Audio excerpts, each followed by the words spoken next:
Assalamualaikum warahmatullahi wabarakatuh. Kami dari kelas C ingin mempresentasikan mengenai mata kuliah teori bahasa dan otomata mengenai materi konteks free grammar. Sebelum itu, izinkan kami memperkenalkan diri terlebih dahulu.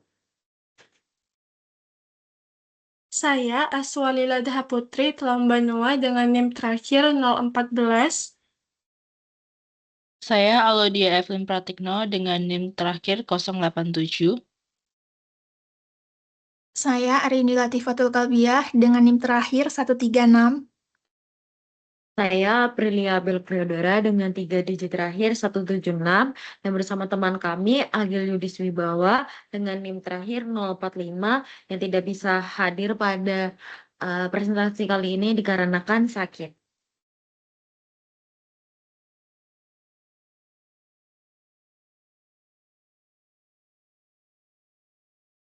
Masuk ke pembahasan pertama, latar belakang. Teori komputasi ditopang oleh 3 konsep dasar, yaitu language, grammar, dan automata.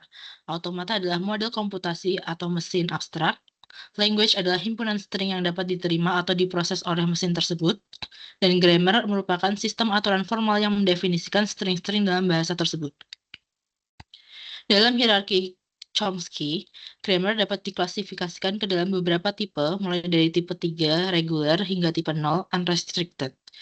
Konteks free grammar, CFG, atau tata bahasa bebas konteks, dikategorikan sebagai tipe 2.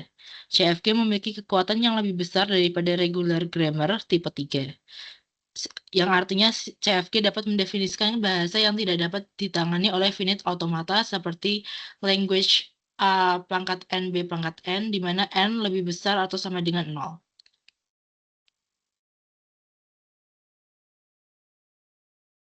Nah, bahasa yang dapat dihasilkan oleh CFG itu disebut dengan konteks free language.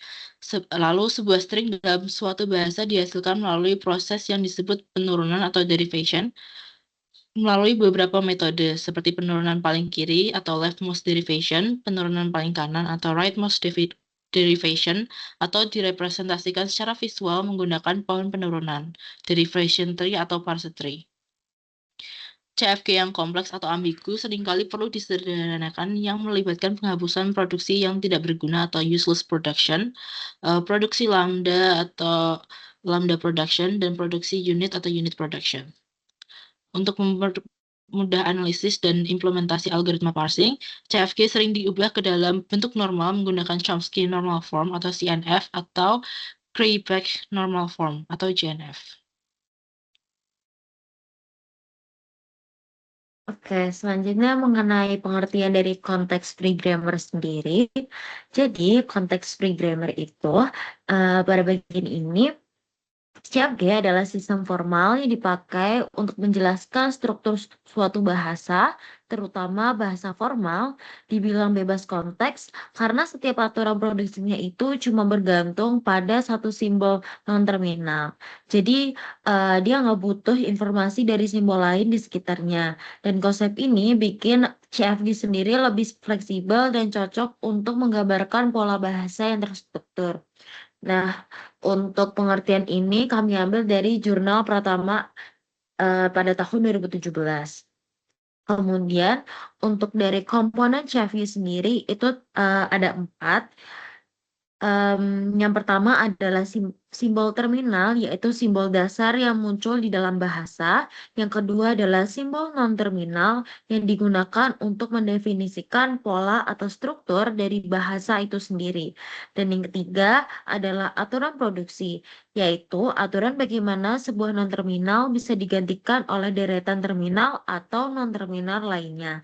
Dan yang terakhir adalah simbol awal, tempat dimulainya pembentukan suatu string. Nah, biasanya semuanya diringkas sebagai V, sigma, P, dan juga S. Kemudian mungkin akan muncul pertanyaan, kenapa sih CFG ini penting? Jadi, CFG ini banyak dipakai sebagai dasar dari pembuatan parser, terutama dalam compiler yang butuh memahami struktur dari kode program itu sendiri. Grammar ini juga menjadi fondasi dalam mendesain bahasa pemrograman karena dia bisa mendeskripsikan struktur yang kompleks seperti kurung bersarang atau blok kode. Jadi intinya CFG ini sangat esensial dalam dunia bahasa formal, teori komputasi, dan juga pemrograman. Kemudian mengenai generate language dalam sebuah CFG, language merupakan kumpulan string terminal yang dapat dibentuk dari simbol awal dengan mengikuti aturan produksinya. Konsep ini membantu kalimat mana yang dianggap valid oleh grammar tersebut. Di sini poin pertama mengenai himpunan semua string terminal yang dapat dibentuk. Dan ini berarti language-nya itu berisi semua rangkaian simbol terminal yang valid menurut grammar itu sendiri. Jadi hanya simbol terminal yang muncul di hasil akhirnya. Dan yang kedua ada diturunkan dari simbol start menggunakan aturan produksi. Yang selanjutnya ada mengenai formal language sendiri. Ini adalah cara formal menuliskan bahwa bahasa adalah semua string W yang dapat diturunkan dari S melalui satu atau lebih dari langkah produksinya. Dan yang terakhir adalah digunakan untuk memvalidasi input pada parser.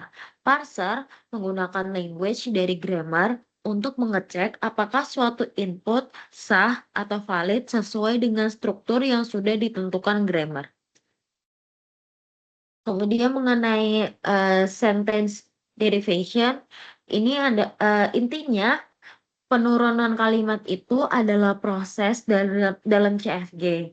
Dan di sini adalah cara kita menghasilkan sebuah string terminal dari simbol awal, langkah demi langkahnya. Di mana setiap langkah hanya mengganti satu non-terminal dan perubahan kecil inilah yang akhirnya membentuk seluruh kalimat. Linz menekankan bahwa kekuatan derivasi adalah proses bertahapnya. Sementara itu, Hopcroft dan Ullmann menekankan fungsinya yang lebih normal. Derivasi dipakai untuk membuktikan bahwa suatu string benar-benar bisa dibentuk oleh grammar, terutama lewat konsep leftmost dan juga rightmost derivation, serta parse tree yang menunjukkan struktur sebenarnya dari kalimat tersebut. Kemudian mengenai sensational form, singkatnya adalah bentuk perantara dalam proses penurunan. Selama masih ada non-terminal, bentuknya akan terus berubah sampai semuanya menjadi terminal. Pilihan non-terminal yang kita kembangkan apakah kiri atau kanan. Bisa bikin urutan essential formnya beda, tapi ujungnya tetap menghasilkan kalimat yang berbentuknya tetap sama. Kemudian ada mengenai derivasi kiri. Derivasi kiri itu intinya kita selalu mengembangkan non-terminal yang paling kiri terlebih dahulu. Jadi setiap langkah penurunan selalu fokus ke posisi paling kiri sampai bentuknya jadi terminal semua. Notasi-notasi formal ini cuma menunjukkan bahwa seluruh prosesnya dilakukan dengan aturan posisi yang di kiri terlebih dahulu.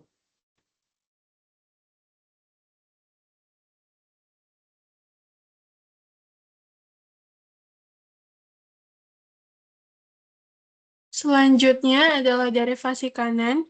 Derivasi kanan itu adalah proses yang menurunkan string dari simbol awal start simbol grammar dengan selalu menggantikan simbol non-terminal yang paling kanan yang tersedia pada setiap langkah hingga menjadi string terminal.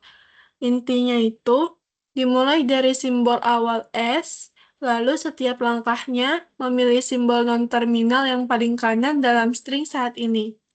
Lalu diganti dengan salah satu produksinya dan diulangi sampai semua simbol menjadi terminal. Jadi bedanya itu dengan derivasi kiri adalah simbol yang diganti selalu dari kanan ke kiri.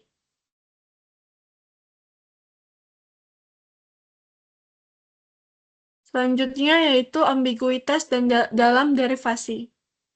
Ambiguitas dalam grammar yang terjadi ketika sebuah grammar bebas konteks yang memungkinkan lebih dari satu cara menurunkan string yang sama.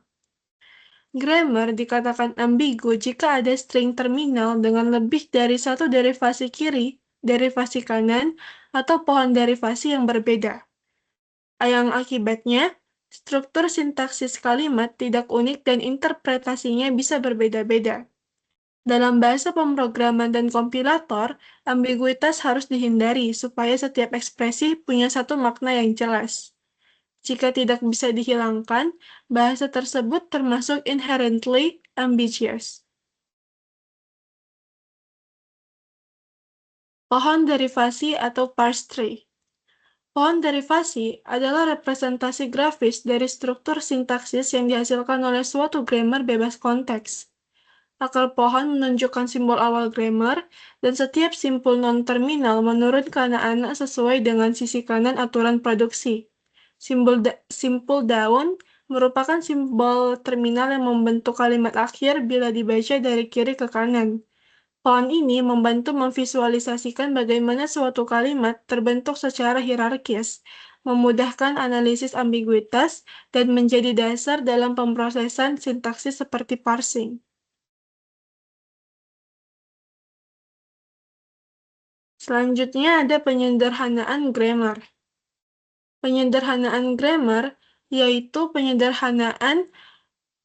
proses yang memodifikasi grammar bebas konteks untuk menghilangkan elemen atau aturan yang tidak perlu tanpa mengubah bahasa yang dihasilkannya. Tujuannya yaitu membuat grammar menjadi lebih sederhana, efisien, dan mudah dianalisis. Misalnya dengan menghapus simbol yang tidak produktif, simbol yang tidak dapat dicapai, produksi epsilon, atau produksi unit.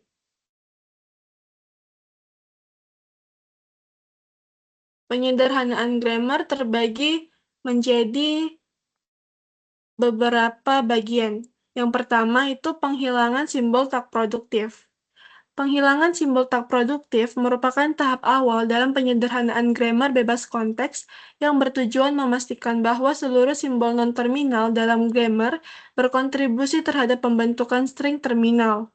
Suatu non-terminal disebut produktif apabila ia dapat menghasilkan rangkaian simbol terminal melalui satu atau lebih penerapan aturan produksi. Sebaliknya, non-terminal yang tidak dapat menghasilkan terminal disebut tak produktif dan harus dihilangkan karena tidak memberikan kontribusi pada bahasa yang dibentuk grammar. Prosesnya terdiri dari dua tahap. Yang pertama, mengidentifikasi simbol produktif dengan menandai non-terminal yang langsung atau melalui produksi lain yang bisa menghasilkan terminal. Kedua, eliminasi semua simbol dan produksi tak produktif, sehingga grammar hanya tersisa simbol yang benar-benar menghasilkan string terminal. Yang kedua itu penghilangan simbol tak dapat dicapai. Penghilangan simbol tak dapat dicapai merupakan salah satu langkah penting dalam penyederhanaan grammar bebas konteks, yang bertujuan untuk memastikan bahwa setiap simbol dalam grammar benar-benar dapat muncul dalam proses pembentukan string dari simbol awal. Simbol yang tidak dapat dicapai tidak memiliki peran dalam pembentukan bahasa, sehingga keberadaannya itu hanya menambah kompleksitas tanpa manfaat. Prosesnya itu dilakukan dalam dua tahap. Yang pertama, mengidentifikasi simbol yang dapat dicapai dengan menandai strat simbol, dan semua simbol yang muncul dalam produksinya, hingga tidak ada simbol baru yang bisa ditandai. Yang kedua, eliminasi semua simbol dan produksi yang tidak dapat dicapai, sehingga grammar hanya tersisa simbol yang relevan dalam pembentukan string.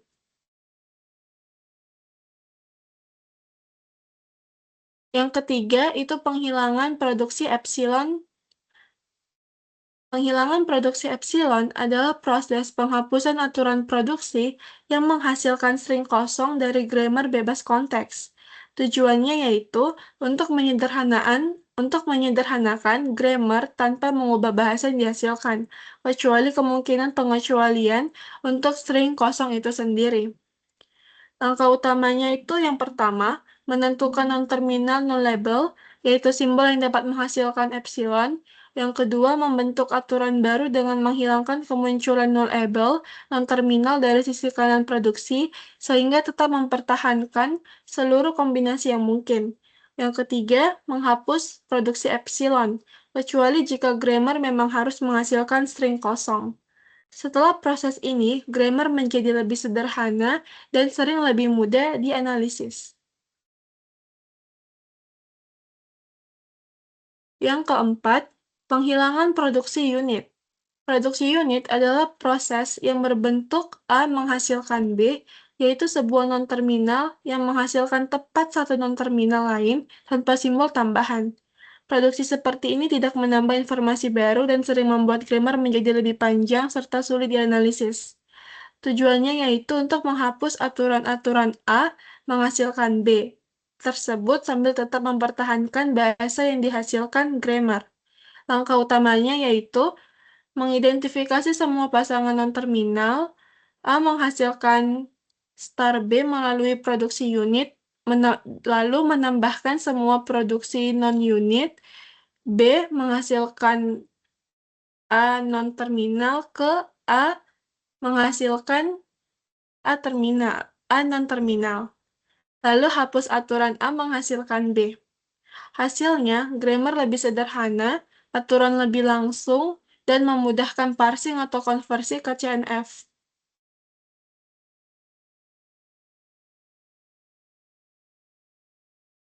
Yang terakhir, reorganisasi ke bentuk normal. Reorganisasi ke bentuk normal adalah proses mengubah grammar bebas konteks ke dalam suatu format standar tanpa mengubah bahasa yang dihasilkannya. Bentuk normal digunakan agar grammar lebih mudah dianalisis, diproses oleh algoritma, dan diterapkan pada metode parsing formal. Dua bentuk normal yang paling umum, yang pertama itu Chomsky normal form, yaitu grammar berada dalam CNF jika setiap produksinya memiliki bentuk A menghasilkan BC, dua non-terminal, atau A menghasilkan A satu terminal, serta opsional S menghasilkan epsilon jika bahasa mengandung string kosong. CNF penting karena digunakan dalam algoritma parsing seperti CYK dan memudahkan pembuktian sifat-sifat formal CFG. Yang kedua, Grayback Normal Form atau GNF. Dalam GNF, setiap produksi harus berbentuk A menghasilkan A terminal, A non-terminal, yaitu dimulai dengan terminal, kemudian diikuti deretan non-terminal, atau mungkin kosong. GNF sangat berguna untuk membangun top-down parser karena menjamin bahwa setiap langkah derivasi menghasilkan terminal pertama dari string.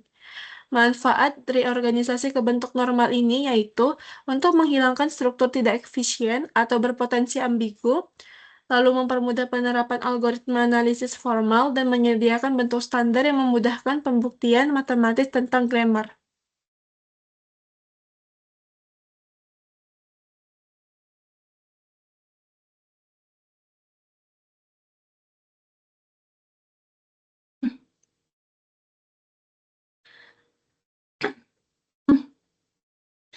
Lalu kita masuk ke bentuk normal grammar. Yang pertama ada Chomsky normal form atau biasa disingkat CNF. Bentuk normal Chomsky adalah cara untuk menyederhanakan tata bahasa bebas konteks atau CFG sehingga semua aturan produksi mengikuti pola tertentu. Dalam CNF, setiap aturan menghasilkan dua simbol non-terminal atau satu simbol terminal atau dalam beberapa kasus string kosong. Next. Lalu untuk aturan produksinya, yang pertama, non-terminal yang menghasilkan terminal. Misalnya, X menghasilkan terminal X. Lalu yang kedua, non-terminal yang menghasilkan dua non-terminal. Misalnya, produksi X menghasilkan non-terminal Y dan Z. Lalu yang terakhir, pembuatan simbol awal string kosong. Misalnya, S menghasilkan string kosong atau lambda.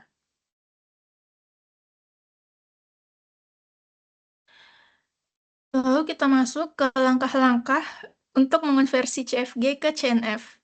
Yang pertama, Hilangkan simbol awal dari RHS atau right hand side. Jika simbol awal S berada di sebelah kanan produksi manapun dalam tata bahasa, buat produksi baru seperti ini, S-nya tuh berada di sebelah kanan tanda panah, maka dibuat produksi baru dengan nama S0 yang menghasilkan S, di mana S0 adalah simbol awal yang baru. Lalu yang kedua, hapus produksi null, unit, dan yang tidak berguna. Produksi null yaitu jika suatu aturan mengandung string kosong atau lambda, hilangkan aturan tersebut dengan memodifikasi aturan lain sebagaimana mestinya. Lalu untuk produksi unit, jika suatu aturan memiliki satu non-terminal di RHS atau right hand side, misalnya produksi A yang menghasilkan non-terminal B, maka non-terminal B yang di right hand side yang di sebelah kanan tanda panah harus diganti dengan produksi dari B. Lalu untuk produksi yang tidak berguna, maksudnya yaitu menghapus simbol-simbol yang tidak dapat dijangkau atau tidak menghasilkan dari tata bahasa. Lalu langkah yang ketiga, mengganti terminal dalam produksi campuran. Hilangkan terminal dari right hand side jika ada dengan terminal lain atau non-terminal. Misalnya aturan produksi X yang menghasilkan terminal X dan non-terminal Y dapat didekomposisi sebagai produksi X menghasilkan dua non-terminal Z dan Y, dengan Z-nya menghasilkan terminal X. Lalu langkah yang keempat, kurangi produksi dengan lebih dari dua non-terminal. Misalnya aturan produksi X yang menghasilkan tiga non-terminal X, Y, dan Z dapat diuraikan sebagai X yang menghasilkan dua non-terminal P dan Z, di mana P menghasilkan dua non-terminal X dan Y.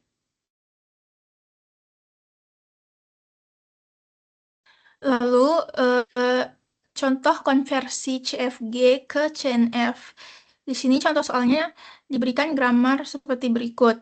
Produksi S yang menghasilkan dua non-terminal AB dan produksi S menghasilkan satu non-terminal B. Lalu A menghasilkan terminal A dan non-terminal A, dan A juga menghasilkan string kosong. Lalu B yang menghasilkan satu terminal B.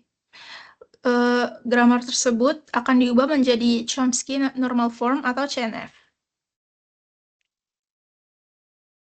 Langkah pertama yaitu menghapus produksi string kosong. Pada grammar tersebut, A merupakan satu-satunya non-terminal yang dapat menghasilkan string kosong. Karena A muncul pada produksi S yang menghasilkan non-terminal AB, maka dibuat bentuk alternatif ketika A dihilangkan, yaitu S menghasilkan non-terminal B.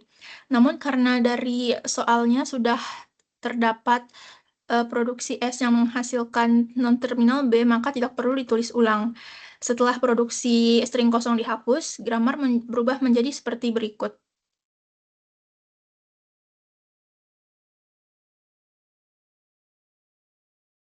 Langkah berikutnya adalah menghilangkan unit production. Unit production itu seperti ini. Pada grammar tersebut, tadi terdapat S yang menghasilkan satu non-terminal di right hand side di dalam soal ini, yaitu S menghasilkan satu non-terminal B.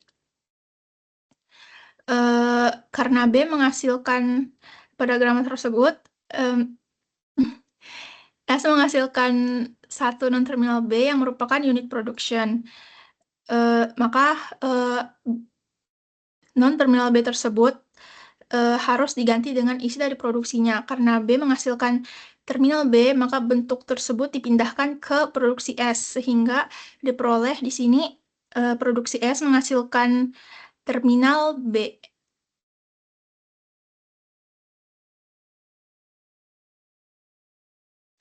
Lalu tahap terakhir adalah menyesuaikan setiap produksi agar mengikuti aturan CNF. Produksi A menghasilkan satu terminal A dan satu non-terminal A, itu belum sesuai karena terminal dan non-terminal tidak boleh muncul bersamaan pada satu sisi kanan atau RHS atau right hand side. Untuk itu, terminal A digantikan dengan sebuah non-terminal baru. Dalam kasus ini, kami menggunakan variabel Z dengan aturan Z menghasilkan terminal A. Setelah penggantian dilakukan, bentuk akhirnya menjadi seperti ini. S menghasilkan dua non-terminal AB dan S juga menghasilkan satu terminal B. A menghasilkan dua non-terminal yaitu Z dan A. B menghasilkan satu terminal yaitu B dan Z menghasilkan satu terminal yaitu A. Maka grammar tersebut sudah memenuhi semua ketentuan bentuk normal Chomsky atau CNF.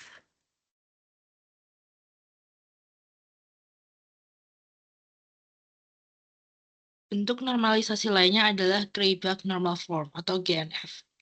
Bentuk normal Gray-Bach atau GNF adalah cara menuliskan kembali sebuah tata bahasa bebas konteks atau CFG sehingga setiap aturan produksinya memiliki bentuk yang sangat spesifik.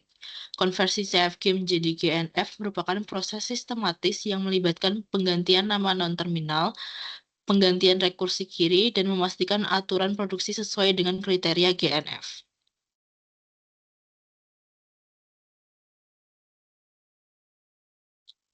Lalu aturan produksi untuk GNF yang pertama adalah non-terminal yang menghasilkan terminal. Misalnya, non-terminal X menghasilkan terminal X.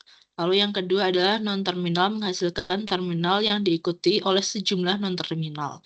Misalnya, non-terminal X menghasilkan terminal X yang diikuti dengan non-terminal X1, non-terminal X2, dan sampai non-terminal XN. Lalu langkah-langkah untuk mengonversi CGF ke GNF, yaitu langkah pertama, jika tata bahasa yang dipakai belum berada dalam bentuk CNF, maka langkah pertama adalah mengubahnya dulu ke CNF. Proses ini dilakukan supaya struktur produksinya lebih teratur dan mudah diproses pada tahap berikutnya. Lalu langkah keduanya, setelah berada dalam CNF, semua simbol non-terminal diberi nama ulang secara berurutan, misalnya menjadi A1, A2, sampai AN. Sesuai posisi kemunculannya. Penamaan yang rapi ini penting agar aturan pengecekan pada langkah selanjutnya bisa dilakukan tanpa bingung. Langkah yang ketiga adalah memeriksa setiap produksi dengan memperhatikan simbol pertama pada sisi kanan atau right hand side.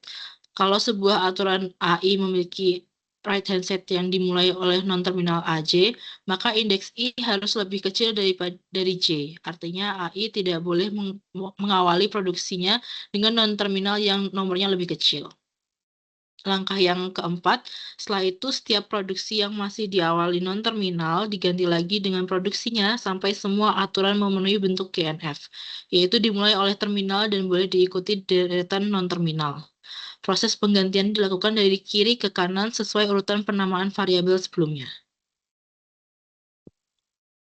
Lalu untuk contoh konversi CFG ke GNF, ini diberikan grammar S menghasilkan dua non-terminal AB, A menghasilkan dua non-terminal BS, dan atau A menghasilkan terminal A, lalu B menghasilkan tiga non-terminal ABA atau menghasilkan terminal B. Lalu ubah grammar tersebut menjadi Gray-Bach Normal Form. Untuk penyelesaiannya, grammar tersebut sudah dalam bentuk CNF, maka selanjutnya akan diberi nomor urut agar substitusi teratur dengan mengubah S menjadi A1, A menjadi A2, dan B menjadi A3. Sehingga bentuk grammar dengan notasi baru menjadi A1 menghasilkan dua non-terminal A2 dan A3, A2 menghasilkan dua non-terminal A3 dan A1, atau menghasilkan terminal A, dan A3 menghasilkan tiga non-terminal A2, A3, A2, atau menghasilkan terminal B. Langkah berikutnya yaitu mengubah tiap produksi agar dimulai dari terminal. Jadi di sini kita mulai dari A1, A1 tadi produksi A1 itu menghasilkan A2, A3, lalu right hand side dimulai dari A2-nya, jadi produksi A2-nya tadi adalah A2 menghasilkan A3, A1 atau terminal A. Nah, dari ini hanya alternatif terminal A pada A2 yang pada A2 mulai terminal. Oleh karena itu, substitusi menghasilkan A1 menghasilkan terminal A dan non-terminal A3. Maka sekarang A1 sudah mulai terminal. Lalu kita lanjutkan ke A2. Tadi A2 produksinya adalah menghasilkan A3, A1 atau A terminal. Right hand side pertama dimulai dari A3. Nah, produksi A3 itu tadi adalah A3 menghasilkan A2, A3, A2 atau B terminal. Dari dua alternatif A3, hanya B yang mulai dari terminal. Hanya B terminal yang mulai dari terminal. Substitusi A3 menghasilkan B pada A2, pada produksi A2, dan akan menghasilkan A2 menghasilkan B terminal, A1 non-terminal, atau A terminal. Maka sekarang semua alternatif A2 mulai terminal. Lalu yang terakhir kita ke A3. Di sini A3 menghasilkan A2, A3, A2 atau B terminal. Right hand side pertama dimulai dari A2. Maka kita menggunakan produksi A2 yang sudah diperbarui tadi, yang A2 menghasilkan B terminal, A1 non-terminal atau A terminal. Lalu substitusi keduanya ke produksi A3 dan menghasilkan dua alternatif, yaitu dari A2 menghasilkan B terminal A1 akan menghasilkan akan disubstitusi B terminal A1-nya ke dalam produksi A3-nya, sehingga hasilnya A3-nya menghasilkan B terminal A1, A3, A2. Lalu dari A2 yang menghasilkan A terminal, maka hasil produksi A3-nya menghasilkan A terminal, A3, A2. Ditambah alternatif B terminal yang sudah ada, sehingga A3 menghasilkan B terminal A1, A3, A2, atau menghasilkan A terminal, A3, A2, atau menghasilkan B terminal. Semua alternatif sekarang dimulai terminal. Maka bentuk akhirnya A1 menghasilkan A terminal A3, A2 menghasilkan B terminal A1 atau menghasilkan A terminal, A3 menghasilkan B terminal A1, A3, A2 atau menghasilkan A terminal, A3, A2 atau menghasilkan B terminal. Atau dalam bentuk aslinya itu yang sudah ditampilkan pada PPT. Nah, setiap produksi sekarang dimulai dengan sebuah terminal A atau B diikuti 0 atau lebih non-terminal, maka sudah memenuhi definisi GNF.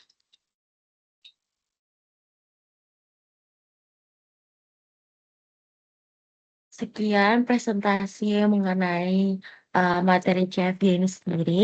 Kami mohon maaf apabila masih ada salah kata maupun kekurangan dalam menyampaikan materi. Dari kami mengucapkan terima kasih. Wassalamualaikum warahmatullahi wabarakatuh.